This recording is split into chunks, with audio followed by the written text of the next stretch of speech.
సహజంగా అందరూ సోమవారం శివాలయానికి వెళుతూ ఉంటారు. కానీ శనివారం శివాలయానికి వెళ్ళి 1.25 కేజీ బియ్యం శివాలయంలో ఇచ్చొస్తే మీ సంపద అనేది తొందరగా రెట్టింపు అవుతూ ఉంటుంది. మీకు జాబులో టెన్షన్స్ ఉన్నా, వృత్తిపరంగా ఎదుగుదలలో ఆటంకాలున్నా శనివారం శివాలయానికి వెళ్ళి అక్కడ మారేడు దళాలు సమర్పించండి. శివుడికి మారేడు దళాలు శనివారం శివాలయంలో ఇస్తే దానివల్ల ఉద్యోగపరంగా ఉన్నటువంటి సమస్యలు దాదాపుగా తగ్గిపోతాయి.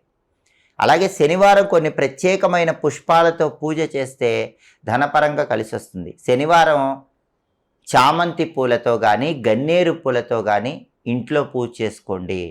అలా పూజ చేసుకున్నట్లయితే మీకు తొందరగా ధనలాభం కలుగుతుంది. అలాగే శనివారం పూట వెంకటేశ్వర స్వామికి పచ్చకర్పూరంతో హారతి ఇవ్వటం ద్వారా కూడా ధనపరంగా మంచి ప్రయోజనాలు సిద్ధింపజేసుకోవచ్చు. శనివారం మామూలుగా ఒక గాజు పాత్ర తీసుకొని దానిలో నీళ్లు పోసి ఆ గాజు పాత్ర